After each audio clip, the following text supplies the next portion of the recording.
बिस्मिल्लाहिर्रहमानिर्रहीम। You are listening to Mohammed Khalil. दोस्तों क्या हाल चाल है। हमने जो क्रिमिनोलॉजी का एक सीरीज़ स्टार्ट की थी जिसमें मैं आपको सीएसएस और पीएमएस के हवाले में क्रिमिनोलॉजी पढ़ा रहा था। इसमें पहला पोर्शन था जो 25 मार्क्स का था जिसमें इंट्रोडक्शन थी। और आज हमारा जो नेक्स्ट हम जो 25 मार्क्स का पोर्शन स्टार्ट करने जा रहे हैं वो जुवेनाइल डेलिक्वेंसी का टॉपिक्स है। उसके ऊपर हम मुकम्मल डिटेल के साथ बात करेंगे। इसमें मैं आपके बहुत सारे क्वेश्चन हैं जो वो आप क्लियर करूँगा कि जो जुवेनाइल डेलिक्वेंसी है वो उनकी एज 18 साल है या 18 साल से कम है या 18 उसमें आ सकता है। उसके बाद मैंने बहुत सी जो लेक्चर्स कुछ देखे जिसमें बहुत से लोगों ने मिसअंडरस्टैंडिंग की हुई है और बहुत ज़्यादा जो है जुवेनाइल के बारे में थोड़ा बहुत गलत इंफॉर्मेशन भी दी हुई है। इसमें मैं आपको जो फैक्टर्स हैं एक्यूरेट फैक्टर जिसकी वजह से जो जुवेनाइल डेलिक्वेंसी इंक्रीज़ हो रही है तो वो बताऊंगा कि उसकी क्या मेन वजह है। और मैंने ये रिसर्च के बाद मुख्तलिफ जो रिसर्च रिपोर्ट है उनको पढ़ने के बाद मैंने ये पॉइंट जो है नोट किया जो पॉइंट मैं आपके साथ डिटेल के साथ बात करूँगा। सबसे पहले ये कि जुवेनाइल डेलिक्वेंसी क्या है। जिस तरह अगर कोई आदमी जो है उसकी एज 18 साल है या 18 साल से ऊपर है वो कोई क्राइम करता है तो वो जुवेनाइल में नहीं आता। अगर उसकी एज यानी अंडर 17 है तो वो जुवेनाइल में आ जाता है। इनकी जो सज़ा क्या होती है, क्या इनको दूसरे क्रिमिनल की तरह सज़ा दी जाती है या फिर इनकी सज़ा का जो मामला है वो डिफरेंस है। तो याद रखेंगे जो जुवेनाइल होते हैं ना तो उन्हें डेथ पनिशमेंट होती है और ना ही उनको जो लाइफ इम्प्रिजनमेंट होती है यानी कि या तो उम्र कैद होती है। तो ये जुवेनाइल जो होते हैं ये कुछ कंडीशंस होती हैं वो भी मैं आपके साथ जो है डिस्कस कर लूँगा। अब आपको पता चल गया ओके कि जुवेनाइल डेलिक्वेंसी क्या होती है। तो मैंने आपको ये बता दिया कि जुवेनाइल क्या होती है कि अंडर 17 एज जो पीपल्स जो क्राइम्स करते हैं वो जुवेनाइल्स हैं। तो कोई भी आदमी जो अंडर 17 है वो किसी वायलेशंस को जो किसी वायलेट करे किसी भी लॉ को तो वो जुवेनाइल डेलिक्वेंसी के अंदर आ जाता है। अच्छा, इसकी कॉजेज़ के बारे में बात करते हैं। ये अक्सर पेपर में क्वेश्चन आता है। इसकी कॉजेज़ में सबसे पहले जो मैंने काउंट किया वो फैमिली है, जो मैंने अपने नोट्स के अंदर लिखा। उसमें सबसे पहली बात है जो फैमिली रीज़न की वजह से भी है जो जुवेनाइल डेलिक्वेंसी इंक्रीज़ होती है। बच्चे क्राइम करते हैं और वो उनकी उम्र क्राइम करने की नहीं होती है। अबला तो वैसे भी क्राइम नहीं करना चाहिए लेकिन वो अंडर 17 एज होते हैं फिर भी वो क्राइम करते हैं। सबसे पहले जो फैमिली रीज़न में मेरे सामने जो पॉइंट है वो है presence of the step father और मदर, यानी जो माँ बाप हैं उनमें से किसी एक का सौतेला होना। वो भी फिर क्या होता है उसका बिहेवियर जो बच्चों के साथ अच्छा नहीं होता जिसकी वजह से बच्चे फिर क्राइम में जो है इन्वॉल्व हो जाते हैं। तो यही बात होती है जो यानी कि स्टेप मदर या स्टेप फादर है उनसे भी ये रिक्वेस्ट है कि अगर आप इस तरह से आपके साथ भी इस तरह का वाक़या है तो बच्चों के साथ इंतहाई नरम रवैये से रहें ताकि वो क्राइम के अंदर इन्वॉल्व ना हो। तो एक ये मेन रीज़न यहाँ पर है जो स्टेप मदर और स्टेप फादर के बारे में। उसके बाद जो है उनके वालिदैन का जो बच्चों के साथ होता है वो प्यार है वो बहुत ही कम होता है, वो लीक होता है। लव एंड अफेक्शन जो है बच्चों के साथ वालिदैन की वो कम होता है। आप बॉल पेन ले लें और साथ साथ ये पॉइंट नोट करते जाएं।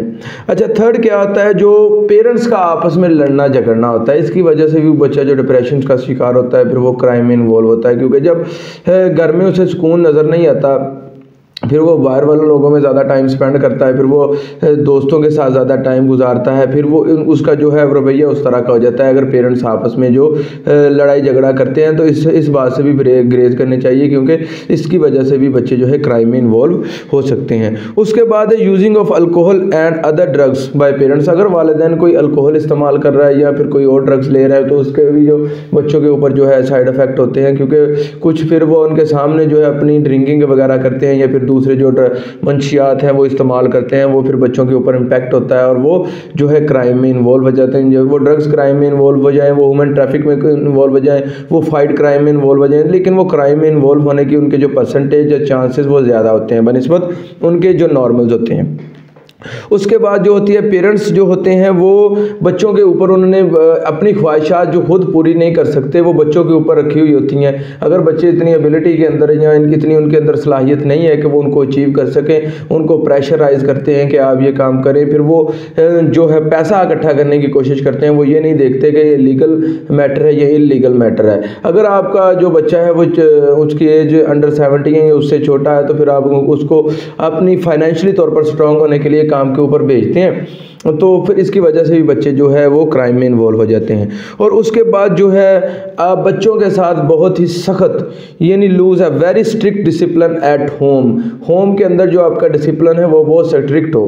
फॉर एग्जांपल अगर आप अपने बच्चों के साथ फ्रेंडली नहीं रहेंगे तो आपका जो होगा बच्चों के साथ, बच्चे आपसे बात नहीं करेंगे। बच्चे आपसे बात क्यों नहीं करेंगे? इस वजह से नहीं करेंगे कि अगर मैं अपने वालिद से या अपनी मदर से ये बात करूंगा तो वो मुझे इस बात के ऊपर बोल लेंगी और हो सकता है मुझे मार भी पड़ जाए। फिर वो क्या करता है, वो अपनी जो बात है वो किसी दोस्तों के साथ शेयर करता है, जिसकी वजह से वो फिर उसे ऐसा मशवरा देते हैं क्योंकि उनके मशवरे के ऊपर फिर चलता है, फिर वो क्राइम में इन्वॉल्व हो जाता है। इसी वजह से जिनका जो ये साइंस रिसर्चर भी कहते हैं, इसमें साइंटिस्ट भी कहते हैं, जिन वालिदैन का अपने बच्चों के साथ जो है रवैया अच्छा है, यानी कि उनकी बात को सुनते हैं और फिर उनको बताते हैं कि ये गलत है ये सही है, बनिस्बत वो कम क्राइम में इन्वॉल्व होते हैं उनकी निस्बत जो बच्चों को मारना और डांटना और जो इस तरह के काम करने में शुरू कर देते हैं। उसके बाद जो है वालिदैन या फिर जो पेरेंट्स होते हैं उसमें वालिद हो सकता है और वालदा हो सकती है, उनमें से एक का या डिवोर्स हो जाना या फिर उनमें एक का मर जाना, इसकी वजह से भी बच्चे क्राइम में इन्वॉल्व हो जाते हैं।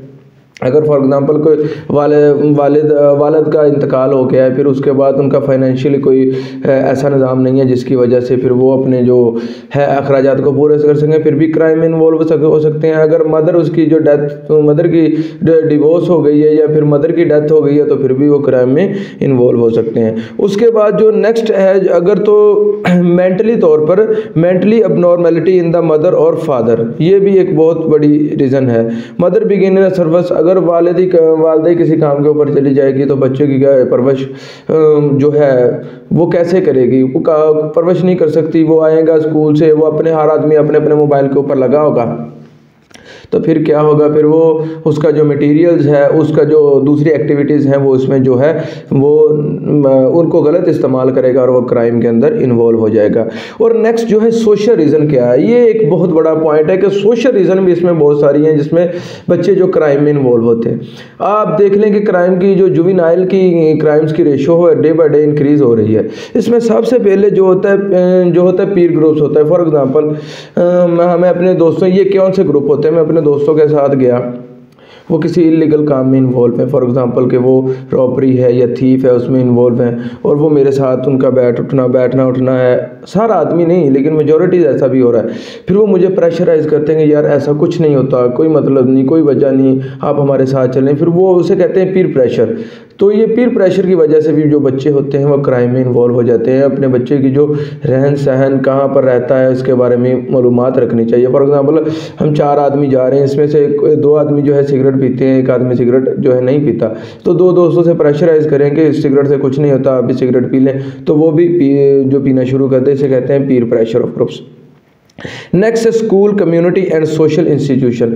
जहाँ पर वो बच्चे रह रहे हैं उसका माहौल कैसा है, जहाँ स्कूल में वो पढ़ते हैं उसका माहौल कैसा है, और वो जो कम्युनिटी है उसका माहौल कैसा है। ये भी जो सोशली तौर पर डिपेंडेंसी, अगर वो किसी ऐसे मामले में रह रहे हैं जहाँ पर जो क्राइम की रेशो वो बहुत ज़्यादा है और लोग क्राइम में इन्वॉल्व है, तो बच्चे भी ऑटोमेटिकली क्राइम में इन्वॉल्व हो सकते हैं। इसमें मेन रीज़न है कि कुछ लोग तो ऐसे इलाके को छोड़ के चले जाते हैं, क्योंकि जो हर आदमी अपने बारे में सोचता है, माशरे के बारे में सोचता नहीं है।